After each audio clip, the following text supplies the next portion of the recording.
அனைவருக்கும் வணக்கம். நான் அருப்புக்கோட்டை அண்ணாமலையார் ஜோதிட நிலையத்திலிருந்து உங்கள் ஆஸ்தான ஜோதிடர் ஜெய்சங்கர் பேசுகிறேன். ஒரு மகிழ்ச்சிகரமான செய்தி. தமிழக மக்கள் ஆவலோடு எதிர்பார்த்த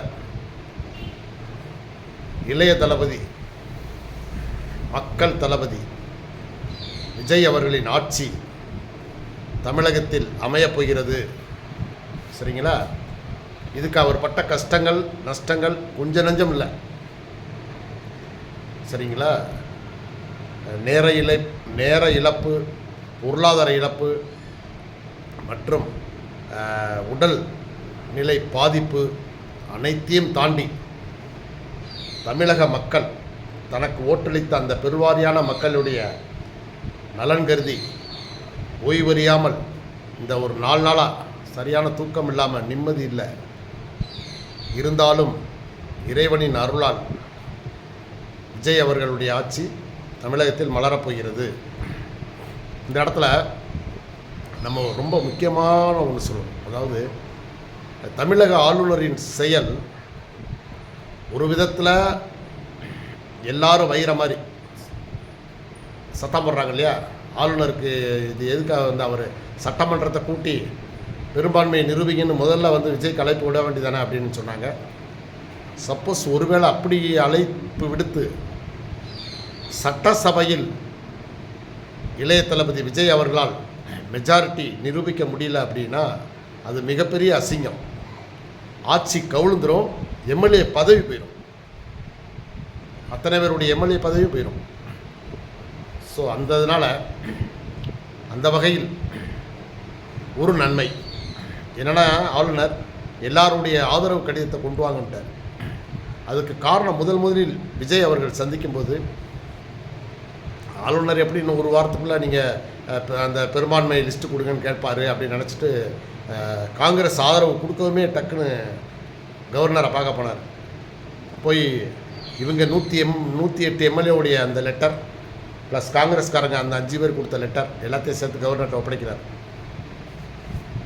இப்படி ஒப்படைச்சிட்டார்னா கவர்னர் என்ன யோசிக்கிறாருன்னா, மொத்தம் 118 வேணும், 113 தான் கொடுக்குறாரு. அப்போ மிச்சம் 5க்கு என்ன வழி? இன்னொரு 5 வேணும்ல. இப்போது ஒரு சபாநாயகரோ அல்லட்டா இவர் விஜய் ஒரு தொகுதியை ராஜினாமா பண்ணிட்டாருன்னா அதுக்கு ஒரு மெம்பர் வேணும். அது மொத்தம் இன்னும் ஒரு 2 சீட்டு கம்மியாக தான் இருக்குது. அப்போ 118 எம்எல்ஏ ஆதரவு கடிதம் கொண்டு வாங்க. அதுக்கப்புறம் நீங்கள் ஆட்சி அமைங்க, பெர்மனெண்ட்டாக ஆட்சி பண்ணலாம். ஏன்னா அது குதிரை பேரத்துக்கு வழிவகுக்கும். போக ஒரு ரொம்ப டென்ஷனாகவே இருக்கும் தமிழக அரசியலுக்கெல்லாம் அந்த இவர் பெரும்பான்மையை நிரூபிக்கிறதுக்குள்ள. அப்போ இந்த இடத்துல சில அரசியல் கட்சி தலைவர்களையும் நம்ம அதை பற்றி பேசித்தான் ஆகும். இந்த இடத்துல நம்ம மிக மிக நன்றி சொல்ல வேண்டியது. நன்றி ஸ்டாலின் சார், மிக்க நன்றி. ஏன்னா அவர் ஒரு பண்புள்ள தலைவராக மாறியிருக்கார். ஸ்டாலின் அவர்கள் இந்த எலெக்ஷனில் முதல்ல விஜய் அவர்கள் ஜெயிக்கவுமே என்ன சொன்னார்? எந்த கட்சி பெரும்பான்மையாக வெற்றி பெற்றுச்சோ அவங்களே முதல் ஆட்சி அமைக்கட்டும், நாங்கள் எந்த ஒரு இடைஞ்சலும் பண்ண மாட்டோம், ஒரு 6 மாதங்கள் வரை காத்திருப்போம் அப்படின்னு சொன்னார். இது ஒரு பெருந்தன்மையான ஒரு தலைவருக்கு அழகு. இரண்டாவது, திரு விஜய் அவர்கள் கூட, இளைய தளபதி விஜய் அவர்கள் கூட அதை செய்யலை. ஆனால் ஸ்டாலின் ஐயா செஞ்சார். போய் உடனடியாக குளத்தூர் மக்களுக்கு, தனக்கு வாக்களித்த அந்த மக்களுக்கு உடனடியாக போய் நன்றி சொன்னார். இது ஒரு பாராட்டத்தக்க ஒரு விஷயம். மற்ற அனைவருக்குமே, அனைத்து கட்சிகளுக்கும், அனைத்து எம்எல்ஏக்களுக்கும் இது ஒரு முன் உதாரணம். ஏன்னா இன்னும் எந்த ஒரு எம்எல்ஏவும் அந்த தன்னுடைய தொகுதி மக்களுக்கு, தனக்கு ஓட்டளித்த மக்களுக்கு இதுக்கு சொல்லக்கூட வரல, நன்றி தெரிவிக்க வரல, தலைவர்களே பண்ணலை. சரிங்களா? அதனால் அது ஒன்று. அடுத்தபடியாக முதல்ல வந்தது காங்கிரஸ். இளைய தளபதி பக்கம் முதல்ல காங்கிரஸ். அவங்க பல உள்நோக்கத்தோடு வந்துட்டாங்க. ஆஹா, இனிமேல் இவர் தான் தமிழகத்தை பொறுத்த வரைக்கும் இவர் தான் இனிமேல் திமுகவுக்கு இனிமேல் வாய்ப்பு இல்லை. செல்வாக்கு வந்து விஜய்கிட்ட தான் இருக்குது, மக்கள் செல்வாக்கு. அப்போ நம்ம இப்போயே இவர்கிட்ட தாவிட்டோம்னா அடுத்து உள்ளாட்சி எலெக்ஷனாக இருக்கட்டும், நாடாளுமன்ற எலெக்ஷனாக இருக்கட்டும். ஏன்னா இப்போ தேசிய கட்சியை பொறுத்தளவில் நாடாளுமன்ற எலெக்ஷன் தான் அவங்களுக்கு மெயின். ஸோ நாடாளுமன்ற எலெக்ஷனுக்கு நம்ம இப்போயே வந்து விஜய் பின்னாடி வந்துட்டோம்னா, நம்ம வந்து கூட்டணியில் இருந்தோம்னா நமக்கு ஒரு பெரிய ஒரு வாய்ப்பு இருக்குது அப்படின்றத கணக்கு பண்ணி அவங்க வந்துட்டாங்க. தேர்தல் கணக்கு தான் எல்லாமே, எல்லா கட்சிக்காரங்களும் தேர்தல் கணக்கு தான் பண்ணுறாங்க.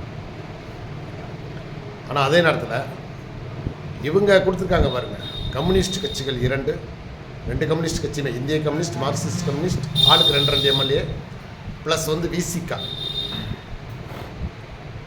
இது வந்து நான் இப்போ சொல்கிறேங்க, ஸ்டாலின் ஐயாவுடைய ஒரு ஆதரவு அல்லது உத்தரவு இல்லாமல் இந்த இந்திய கம்யூனிஸ்ட், மார்க்சிஸ்ட் கம்யூனிஸ்ட், விடுதலை சிறுத்தைகள் கண்டிப்பாக தாவேகா பக்கம் வர வாய்ப்பே இல்லை.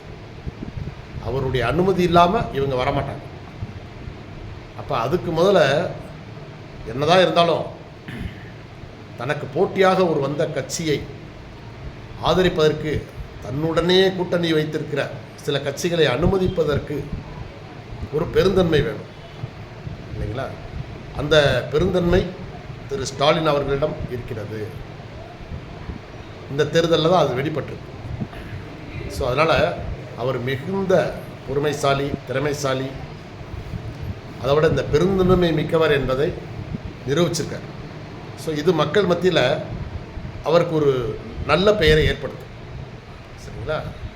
ஸோ அது ஒரு பாராட்டத்தக்க விஷயம். அப்படி இல்லைன்னா இன்றைக்கி இவங்களுக்கு மெஜாரிட்டி கிடைக்க வாய்ப்பே இல்லை. திரும்பவும் தேர்தலை சந்திக்கக்கூடிய ஒரு சூழ்நிலை வந்தால் தமிழகம் தாங்காது. எந்த கட்சிக்காரங்களுக்கும் அந்த பொருளாதார வசதி இல்லை. ஏன்னா ஒரு தேர்தல் நடத்துறதுக்கு எவ்வளோ செலவு பண்ணியிருக்காங்கங்கிறது அந்தந்த கட்சிக்காரங்களுக்கு தெரியும். ஆனால் இந்த இடத்துல அதிகம் பாதிக்கப்பட போவது, இனி அடுத்து பாதிக்கப்பட போவது எடப்பாடியார் தலைமையில் உள்ள அண்ணா திராவிட முன்னேற்ற கழகம். ஏன்னா அவர் பாருங்க, ஸ்டாலின் ஐயாட்ட இருக்கிற அந்த ஒரு பெருந்தன்மை திரு எடப்பாடி அவர்களிடம் இல்லவே இல்லை. சரிங்களா? ஏன்னா ஒரு ஆதரவு கொடுக்கலாம், எல்லாரை விட ஜெயிச்சு வந்துட்டார்ல. நீங்கள் 46-47 சீட் தான் ஜெயிச்சிருக்கீங்க, அவர் 107 சீட் ஜெயிச்சிருக்கார். முதல் ஆளாக ஓகே, எலெக்ஷன் முடிஞ்சிருச்சு, இனி வந்து எல்லாரும் நண்பர்கள் தான். நாங்கள் முன்னணி பெற்ற மக்களுடைய முழுமையான பெருவாரியான ஆதரவை பெற்ற தாவைக்காவிற்கு நாங்கள் நிபந்தனையற்ற ஆதரவு அளிக்கிறோம்னு அவங்க ஆட்சி அமைக்கட்டும்.